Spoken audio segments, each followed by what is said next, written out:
على كل مسلم أو كما قال رسول الله صلى الله عليه وسلم.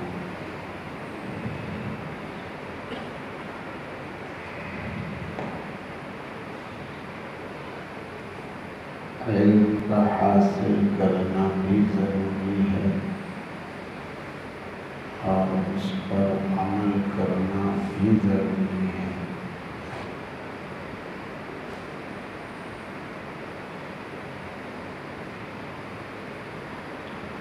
اللہ والا وہی بن سکتا ہے جس کے پاس علم ہو.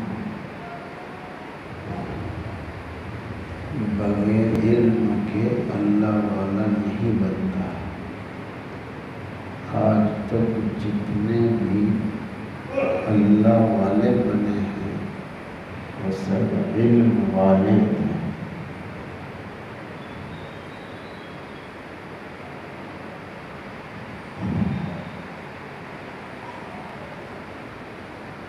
وہی سب جانتے ہیں کہ علم کا حاصل کرنا ضروری، اس لیے کچھ نہ کچھ فکر کرتے ہیں اپنے بچوں کو پڑھانے کی. سب جانتے ہیں کہ جہالت اچھی چیز نہیں ہے. جہالتوں سے الجھاؤ آتا ہے. جس طرح زمانے جاہلیت میں لوگ الجھ رہے تھے، علم آیا تو سلجھ گئے. اسی طرح اب پھر وہ جہالتیں آنے لگی. کوئی ماں کے ساتھ الجھ رہا، کوئی ابا کے ساتھ الجھ رہا، کوئی بیوی کے ساتھ الجھ رہا، کوئی پڑوسی کے ساتھ الجھ رہا، کوئی ساتھی کے ساتھ الجھ رہا. یہ الجھاؤ جہالت کی بنا پر ہے. جتنی جہالت بڑھتی جائے گی اتنے الجھاؤ بڑھتے چلے جائیں گے.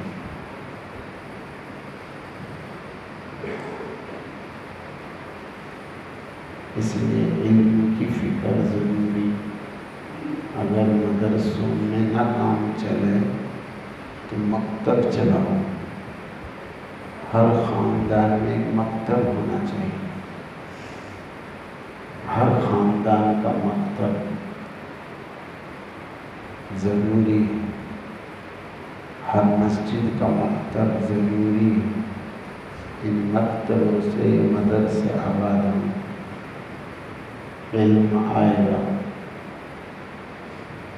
جس طرح بھی ہو ترتیب لگا کے، تدبیر کر کے، مشورے کر کے، انتظام کر کے ہر محلے میں الحمدللہ کوئی نہ کوئی حافظ عالم موجود ہے.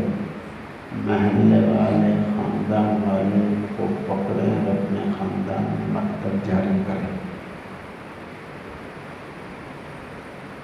سیکھنا سکھانا شروع کریں، سستی نہ کریں. علم ضروری ہے. دوسری بات سمجھو، حضرت تھانوی رحمۃ اللہ نے فرمایا علم حاصل کر کے عمل نہ سیکھنا، اپنی تربیت کی فکر نہ کرنا. جہاں تربیت دی جاتی ہے وہاں نہ جانا. ایسا ہے جیسا وضو کر کے نماز کو نہ جانا. ایسا ہے جیسا وضو کر کے نماز کو نہ جانا.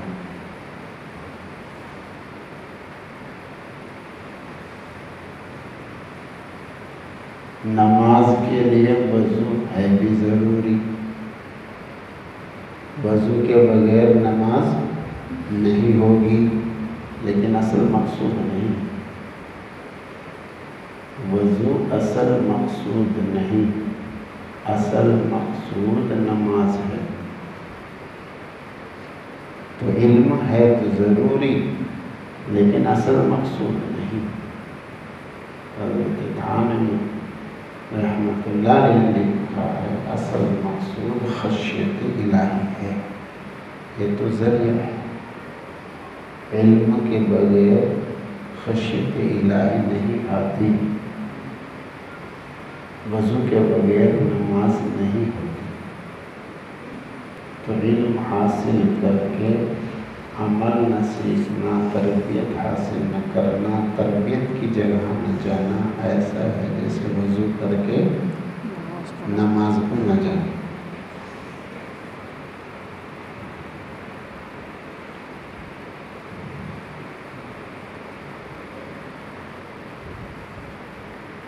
تو تربیت، تعلیم اور تربیت دونوں ضروری ہیں، لازم ہے، دونوں کی فکر ضروری ہے۔ ماں کو بھی ضروری ہے فکر کرنا، ابا کو بھی ضروری ہے، بچوں کو بھی ضروری ہے، شوہر کو بھی ضروری ہے، بیوی کو بھی ضروری ہے، استاد کو بھی فکر چاہیے، شاگرد کو بھی فکر چاہیے، مرید کو بھی فکر چاہیے، پیر کو بھی فکر چاہیے کہ بھائی تعلیم تربیت دونوں ہو جائے۔ اب اگلی بات سنو، جانتے بھی ہیں مگر کرتے نہیں ہیں۔ ایک تو اس کی وجہ یہ ہے کہ جو شہر نہیں دیکھا ہے، جو راستہ نہیں دیکھا ہے، اس سے وحشت ہے۔ جب کوئی راستہ چلنا شروع ہو جاتا ہے تو وہ کھلنا شروع ہو جاتا ہے۔ جب آدمی کام میں لگے گا، اس میں گھسے گا، تو اس کی حقیقت کا پتہ چلے گا۔ الناس اعداء لما جہلوا، جس چیز کو نہیں جانتا اس کو دشمن بنتا ہے۔ بل کذبوا بما لم یحیطوا،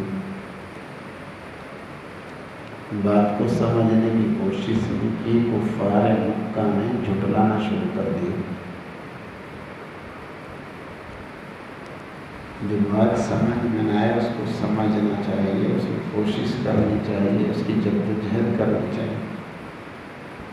تو تربیت کو لینے کے لیے، تربیت حاصل کرنے کے لیے آدمی خود سے کوشش کرے، جدوجہد کرے۔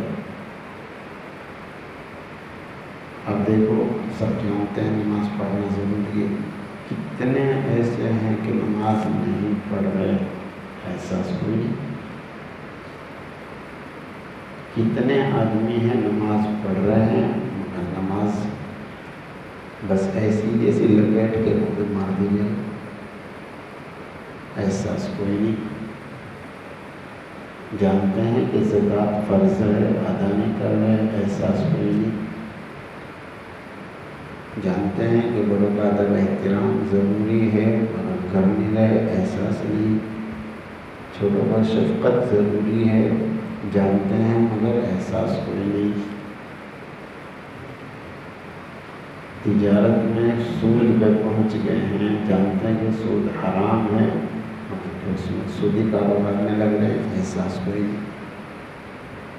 کرتا پاجامہ لنگی ٹخن سے نیچے گھسٹتی جا رہی ہے، جانتے ہیں کہ یہ ناجائز ہے، حرام ہے، احساس کوئی نہیں۔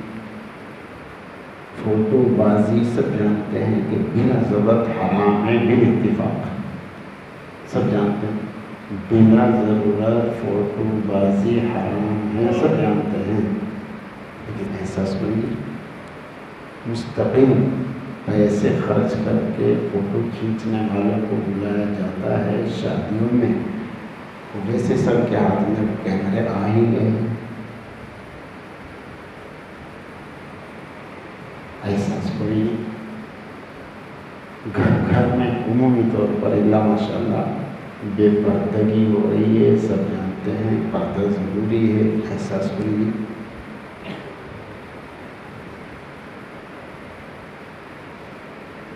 یہ احساس کیوں نہیں ہے؟ بس یہ سمجھانا ہے، یہ سمجھانا ہے، ذرا غور سے سنیں بات۔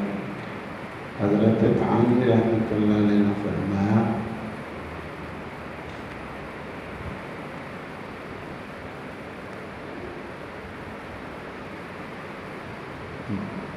وقت مقرر کر کے مراقبہ نہ کرنا، مراقبہ کہتے ہیں کسی مضمون کو زیادہ سوچنا، اس کو پیش نظر کرنا، اس کے بغیر دشوار ہے۔ حضرت مفتی صاحب رحمۃ اللہ علیہ بہت سالوں کو فرماتے تھے الم یعلم بان اللہ یری، کہ انسان کو معلوم نہیں اللہ دیکھ رہے، روزانہ اس کا 5 منٹ مراقبہ کرو۔ اگر میں نے لکھا کہ گناہ سے نہیں بچا جا رہا تو فرمایا 5 منٹ روزانہ مراقبہ کرو۔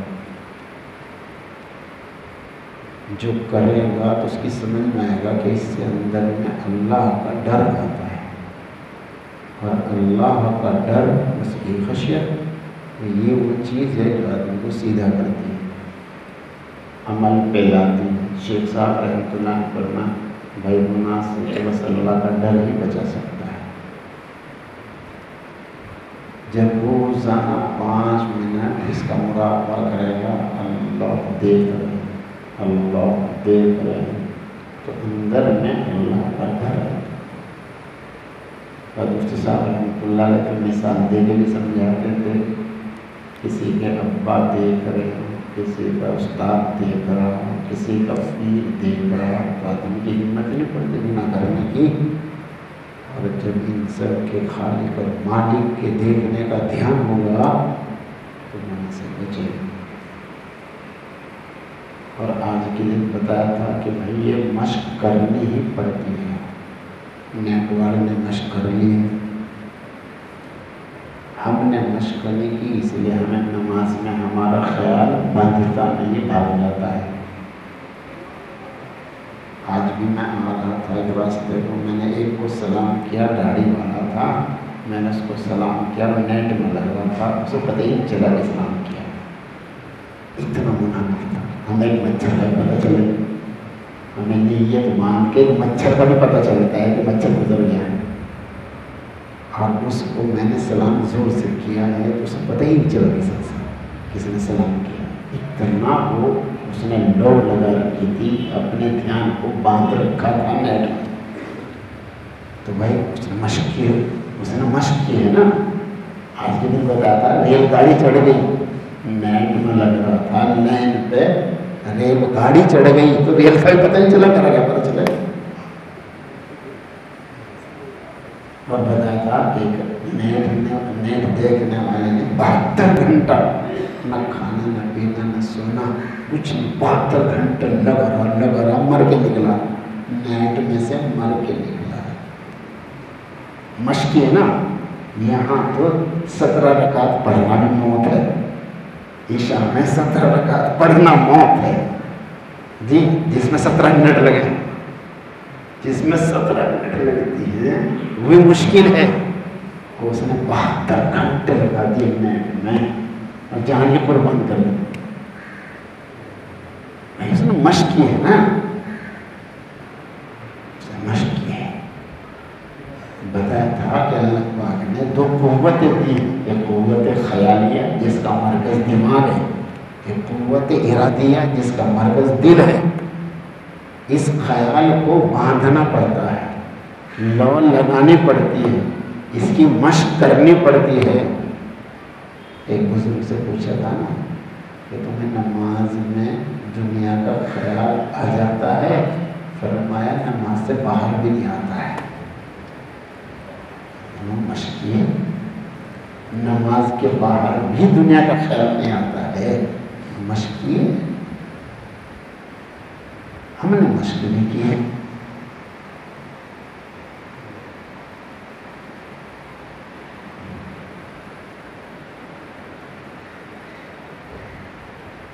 دوسری بات، علم والے دھوکہ زیادہ کھاتے ہیں، دولت والا اتنا دھوکہ نہیں کھاتا۔ توجہ سے سنو، یہ احادیث تصوف میں لکھا ہے، دولت والا کم دھوکہ کھاتا ہے اور علم والا زیادہ دھوکہ کھاتا ہے۔ کیوں؟ پہلے تو یہ سمجھو، اللہم انی اسألک علما نافعا، دعا مانگی ہے علم نافع کی. اللہم انی اعوذ بک من علم لا ینفع، غیر نافع سے پناہ مانگی. جو علم نفع نہ دے اس سے پناہ مانگی. اب سنو بات، دولت والا بیچارہ سمجھتا ہے میں تو دنیا دار ہوں. دولت والا بیچارہ سمجھتا ہے میں تو دنیا دار. کہتے ہیں اجی ہم تو دنیا والے ہیں. وہ دھوکہ کم کھاتا ہے، اور علم والا دھوکہ زیادہ کھاتا ہے، کیونکہ علم والا سمجھتا ہے میں اللہ والا ہوں. علم والا سمجھتا ہے کہ میں اللہ والا ہوں. ابھی بتایا نا، اللہ والا وہی ہوگا جو علم والا ہوتا ہے، مگر ہر علم والا اللہ والا نہیں ہوتا ہے. تو یہاں دھوکہ لگ جاتا ہے. تو یہ علم والا زیادہ دھوکہ کھاتا ہے بنسبت دولت والے. اس لیے تم بھی فرمائی حضور پاک صلی اللہ علیہ وسلم نے علم نافع کی دعا کرو، غیر نافع علم سے اللہ کی پناہ مانگو.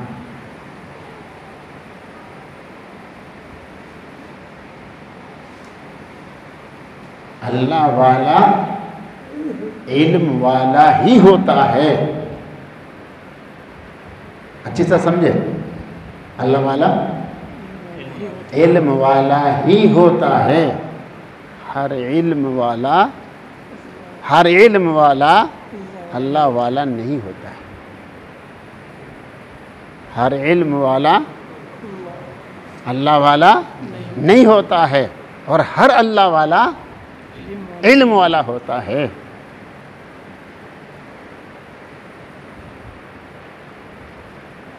اگلی بات سنو، ادھر رکھو توجہ طرف. دین کا کام جو ہوتا ہے وہ اللہ والے سے ہوتا ہے. دین جو پھیلتا ہے وہ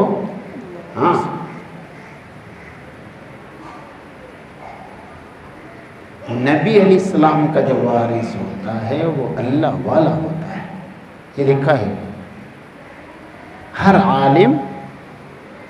عالم نبی کا وارث نہیں ہوتا ہے. نبی کا وارث اللہ والا ہوتا ہے. اور بتا دیا اللہ والا علم والا ہوتا ہے. اچھی طرح سمجھ لینا، اللہ والا علم والا ہی ہوتا ہے، اور جو علم والا اللہ والا ہوتا ہے وہی نبی کا وارث ہوتا ہے صلی اللہ علیہ وسلم. کچھ سمجھ میں آیا؟ نہیں آیا؟ اب سمجھنا ہوگا. جتنے باطل فرقے ہیں سب کا گرو گھنٹال علم والا ہے. نہیں سمجھے؟ دنیا میں جتنے باطل فرقے ہیں سب کا سردار علم والا ہی ہے، سوائے گمراہی کو کچھ اور پھیلا رہا ہے. بولو. وہ خود بھی گمراہ ہے اور سب کو گمراہ کر رہے ہیں. جتنے باطل فرقے ہیں ان سب کا سردار علم والا ہے. وہ شیطان کا وارث ہے، نبی کا وارث نہیں. وہ ظالم مضل، وہ گمراہ کرنے والا، وہ شیطان کا وارث ہے، وہ نبی علیہ السلام کا وارث نہیں ہو سکتا. اب تو سمجھ میں آیا ہوگا. علم بھی ضروری ہے، تعلیم بھی ضروری ہے، تربیت بھی ضروری ہے، علم نافع بھی ضروری ہے.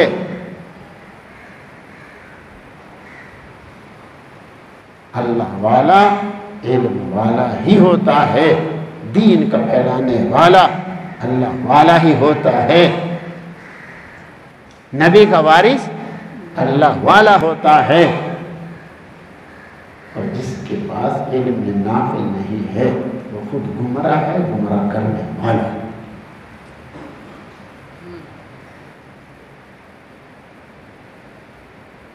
بہت فکر کی ضرورت ہے، بہت فکر کی ضرورت ہے۔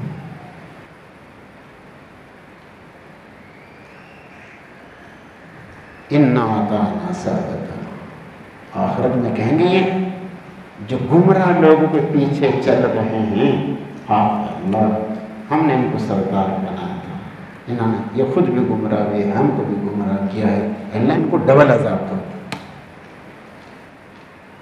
ایک دن حرم شریف میں یہ شریف پڑھی جا رہی تھی، امام صاحب پڑھ رہے تھے، وہ سوچنے پہ مجبور ہو کہ بھائی ہمارے اکابر کا ہم پر کتنا بڑا احسان ہے، ہم نے صحیح راستہ دکھایا ہے، اگر کسی غلط پیر کے پلے پڑ جاتے تو خود بھی گمراہ ہوتے، ہم بھی گمراہ ہوتے۔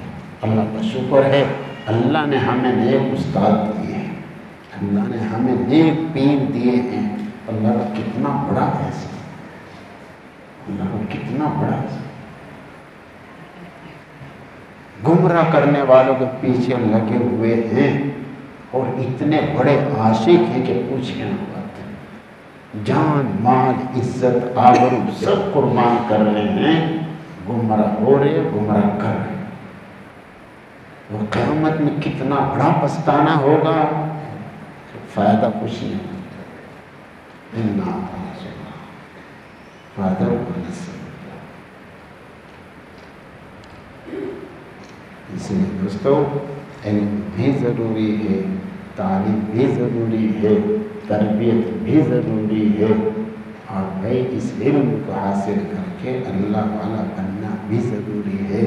نبی کا وارث اللہ والا ہی ہوتا ہے اور اللہ والا علم والا ہی ہوتا ہے۔ تو سارے گمراہ فرقوں کا سردار وہ بھی علم والا ہے، مگر وہ شیطان کا وارث ہے اور نبی کا وارث ہے۔ اللہ تعالیٰ اپنے رحمت سے جو بھی آپ کو بھی توفیق عطا فرمائے، کم سے کم ہے 5 منٹ نکال لیں روزانہ مراقبے کے لیے، تو اس سے کیا آئے گا؟ اس التھان نے فرمایا ہے اس کے بغیر احساس مشکل دشوار، پھر احساس ہوگا کہ بھائی میں نے سر کے بال میں بھی گناہ کیا ہے، میں نے تھوڑی کے بالوں میں بھی گناہ کر رکھا ہے، میں نے کپڑے بھی گناہ ہوا، پھر احساس پیدا ہوگا، پھر احساس پیدا ہوگا جب کیا کرے گا؟ جب یہ مراقبہ کرے گا۔ پھر نمازی اس کی نماز بڑھیا بنے گی، یہ مشق کر لے گا خیال کو باندھنے کی مراقبے میں، تو اس کی نماز بڑھیا بنے گی، جاندار بنے گی، مسائل کو اللہ سے حل کرانے والی نماز اس کی بن جائے گی، پھر اس کی تجارت میں دین آئے گا، پھر اس کی ملازمت میں دین آئے گا، اس کے پڑھنے میں دین آئے گا، اس کے پڑھانے میں دین آئے گا، اس کے گھر میں دین آئے گا، اس کے ہر چیز میں دین آتا چلا جائے گا، وہ احساس پیدا ہو جائے گا۔ ایک مراقبہ موت بھی ہوتا ہے، ایک مراقبہ اقربیت بھی ہوتا ہے، نحن اقرب الیہ من حبل الورید، اللہ شہر سے بھی زیادہ قریب۔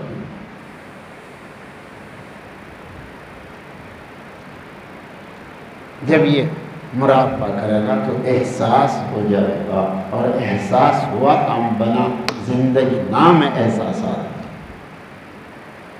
یہ مردہ نہیں رہنے کا، یہ مردہ نہیں رہنے کا، یہ زندہ ہو جائے گا، ورنہ اب زندہ بھی مردہ ہے بغیر احساس کے۔ اگر کچھ احساس میں گناہ پر گناہ ہو رہے ہیں تو یہ زندہ بھی مردہ ہے، اور جب احساسات پیدا ہوں گے زندہ ہو جائیں گے، پھر دیکھو کیسی زندگی ملتی ہے، کیسی بڑھیا نماز ملتی ہے، ہر چیز میں جی لگے گا۔ اللہ